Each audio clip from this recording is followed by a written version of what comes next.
Guys నేను పెట్టే videos miss కాకుండా ఉండాలంటే వెంటనే వీడియో కింద ఉన్న రెడ్ కలర్ సబ్స్క్రైబ్ బటన్ మీద క్లిక్ చేసి సబ్స్క్రైబ్ చేసుకోండి.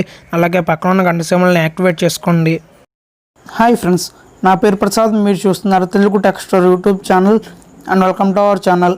ఫ్రెండ్స్, ఇవాళ వీడియోలో నేను మీకు వాట్సాప్కి సంబంధించిన కొన్ని టిప్స్ అయితే చెప్తాను. ఈ టిప్స్ యూస్ చేసి మీరు వాట్సాప్ యూస్ చేసేటప్పుడు మీ మొబైల్ డేటాను కానీ లేదా వైఫైని కానీ సేవ్ చేసుకోవచ్చు అనమాట.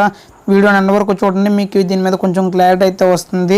ఫ్రెండ్స్, నేనేం టైం వేస్ట్ చేయకుండా ఫస్ట్ అయితే వాట్సాప్ అయితే ఓపెన్ చేస్తున్న తర్వాత మనకి ఇంటర్ఫేస్ ఈ విధంగా కనిపిస్తుంది కదా. ఇక్కడ పైన 3 డాట్స్ కనిపిస్తున్నాయి కదా, దాని మీద ట్యాప్ ఇవ్వండి. ట్యాప్ ఇచ్చిన తర్వాత ఇక్కడ సెట్టింగ్స్ మీద ట్యాప్ ఇవ్వండి. సెట్టింగ్స్లోకి వెళ్ళండి. వెళ్ళిన తర్వాత ఇలా కిందకి స్క్రోల్ చేయండి. ఇక్కడ డేటా అండ్ స్టోరేజ్ యూసేజ్ అని కనిపిస్తుంది కదా ఫ్రెండ్స్, దాని మీద ట్యాప్ ఇవ్వండి. సింపుల్గా ట్యాప్ ఇచ్చిన తర్వాత ఇక్కడ చూడొచ్చు, ఇలా కిందకి స్క్రోల్ చేయండి. మనకు ఫస్ట్ టిప్ ఇదే, మీడియా ఆటో డౌన్లోడ్ అని కనిపిస్తుంది కదా ఫ్రెండ్స్. ఈ మీడియా ఆటో డౌన్లోడ్ అంటే ఏంటో చెప్తాను. మనకు ఎవరైనా మీడియా పంపినప్పుడు, అంటే మీడియా అంటే ఫొటోస్ అవ్వచ్చు, వీడియోస్ కానీ, డాక్యుమెంట్స్, ఆడియో ఫైల్స్ ఏవైనా మనకి వీడియోస్ కానీ ఏదైనా పంపినప్పుడు మనం వాళ్ళ చార్టింగ్ ఓపెన్ చేసినప్పుడు మనకైతే అవి డైరెక్ట్గా డౌన్లోడ్ అయిపోతాయి అన్నమాట. ఈ టిక్స్ ఇది కనుక ఎనేబుల్ చేసుకుంటే మనం అవైతే డైరెక్ట్గా డౌన్లోడ్ అయితే అవ్వు అనమాట. ఫ్రెండ్స్, మీకు స్టార్టింగ్లో అయితే ఇవైతే ఆన్లో ఉంటాయన్నమాట. ఇక్కడ చూడవచ్చు, అండ్ యూజింగ్ మొబైల్ డేటా అని కనిపిస్తుంది కదా, దాని మీద క్లిక్ చేయండి. ఇవన్నీ మీకు టిక్స్ ఉంటాయి. ఒకవేళ మీకు దేనికి టిక్ ఉన్నా సరే అవన్నీ అన్టిక్ చేసేయండి. ఫస్ట్ చూడొచ్చు, ఇవన్నీ అన్టిక్ చేసేస్తున్నాను. చేసిన తర్వాత ఇక్కడ ఓకే మీద ట్యాప్ ఇవ్వండి సింపుల్గా.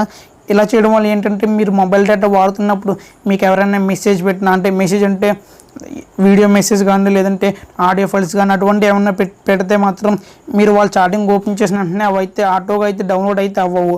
మీరు దాని మీద డౌన్లోడ్ అని ట్యాప్ ఇస్తే మాత్రమే డౌన్లోడ్ అయితే అవుతాయి అన్నమాట. అలాగే మీకు వైఫై కనెక్ట్లో ఉన్నప్పుడు కూడా డౌన్లోడ్ అవ్వకూడదు ఎటువంటి ఇమేజెస్.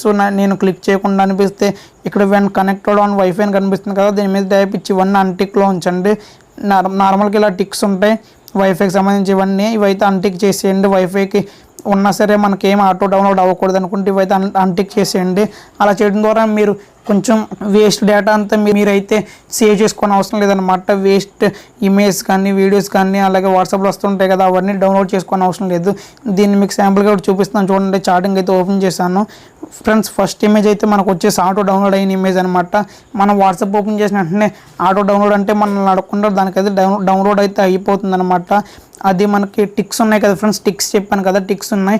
అలా అన్నిటికీ టిక్స్ పెట్టుకుంటే వేటికైతే టిక్స్ పెడతామో వీడియోస్ కానీ, ఆడియోస్ కానీ, లేదంటే ఇమేజెస్ కానీ, ఆ టిక్స్ ఉన్నప్పుడైతే అవైతే ఆటో డౌన్లోడ్ అయిపోతాయి అనమాట. మనం ఎప్పుడైతే టిక్స్ని రిమూవ్ చేసేస్తామో అప్పుడైతే ఆటో డౌన్లోడ్ అయితే అవ్వదు. ఇక్కడ సెకండ్ పిక్ చూడండి ఫ్రెండ్స్, ఆటో డౌన్లోడ్ అవ్వలేదు. ఇక్కడ డౌన్లోడ్ అని కనిపిస్తుంది 98 KB అని, దాని మీద ఇలా క్లిక్ చేస్తే డౌన్లోడ్ అయితే అవుతుంది. ఇప్పుడైతే నేను ఏరోప్లేన్ మోడ్లో పెట్టాను, అందుకే డౌన్లోడ్ అవ్వట్లేదు. నార్మల్గా దాని మీద క్లిక్ చేస్తే డౌన్లోడ్ అయితే అవుతుంది. చూడొచ్చు, ఇక్కడ బ్లర్గా కొంచెం ఇమేజ్ అయితే కనిపిస్తుంది కదా. మీకు అవసరం అయితే డౌన్లోడ్ చేసుకుంటారు, లేదంటే అలా వదిలేస్తారు. కాబట్టి మీకు మొబైల్ డేటా అయితే సేవ్ అవుతుంది. దాని ద్వారా మీకు వేస్ట్ అంతా అయితే డౌన్లోడ్ అయితే అవ్వదు. మీకు ఇష్టం వచ్చినట్టు మీకు నచ్చినట్టు మీరు డౌన్లోడ్ చేసుకోండి. అవసరం అయితే లేదంటే అలా వదిలేయండి చాలు. నెక్స్ట్ ఇక్కడ మళ్ళీ 3 డాట్స్ మీద రేపేస్తున్నాను. ఇక్కడ మళ్ళీ సెట్టింగ్స్లోకి వెళ్తున్నాను. చూడొచ్చు, ఇలా కిందకు వచ్చాను. డేటా యూసేజ్, నెక్స్ట్ ట్రిక్ వచ్చేసి ఇక్కడ లో డేటా యూసేజ్ అని కనిపిస్తుంది కదా ఫ్రెండ్స్. ఇదైతే మీకు ఇలా ఉంటుంది, డిసేబుల్లో ఉంటుంది. దీని అయితే ఎనేబుల్ చేసుకోండి. దీన్ని ఎనేబుల్ చేసుకోవడం వల్ల యూజ్ ఏంటంటే, మీకు ఎవరికైనా వాయిస్ కాల్ కానీ, వీడియో కాల్స్ కానీ చేస్తుంటారు కదా, లేదంటే మీరు ఎవరికైనా చేస్తుంటారు కదా వాయిస్ కాల్స్ కానీ, వీడియో కాల్స్ కానీ వాట్సాప్లో. అలా వాయిస్ కాల్స్, వీడియో కాల్స్ చేసేటప్పుడు ఇది ఎనేబుల్ చేసుకోవడం వల్ల మీకు నార్మల్గా అయ్యే డేటా కంటూ కొంచెం తక్కువ డేటా అయితే కన్జ్యూమ్ అవుతుందన్నమాట. మీకు నార్మల్గా అయ్యే డేటాతో కంపేర్ చేస్తే కొంచెం తక్కువ డేటా కన్జ్యూమ్ అవుతుంది. ఇలా వాయిస్ కాల్స్ కానీ, వాట్సాప్ వీడియో కాల్స్ కానీ చేసినప్పుడు ఇది ఎనేబుల్ చేసుకోవడానికి అయితే ట్రై చేయండి. మ్యాక్సిమం అయితే ఎనేబుల్లో ఉంచుకోండి, మీకు కొంచెం డేటా అయితే సేవ్ అవుతుంది ఫ్రెండ్స్. ఎఫ్ఎం వాట్సాప్ లాంటి వాటిలో మనకు కొంచెం ఎక్కువ ట్రిక్స్ అయితే ఉంటాయి. నార్మల్ వాట్సాప్లో మరి అన్ని ఎక్కువ ట్రిక్స్ అయితే మనం ఎక్స్పెక్ట్ చేయకూడదు ఫ్రెండ్స్. ఇవి నేను చెప్పిన టిప్స్.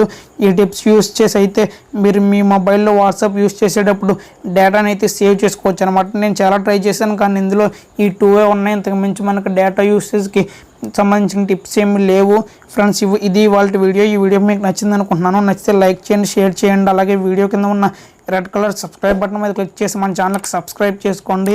అలాగే పక్కన ఉన్న గంట సింబల్ని యాక్టివేట్ చేసుకోవడం ద్వారా నేను ఫ్యూచర్లో వీడియో పెట్టినా మీకు నోటిఫికేషన్ అయితే వస్తుంది. థ్యాంక్ యూ అండ్ జై హింద్.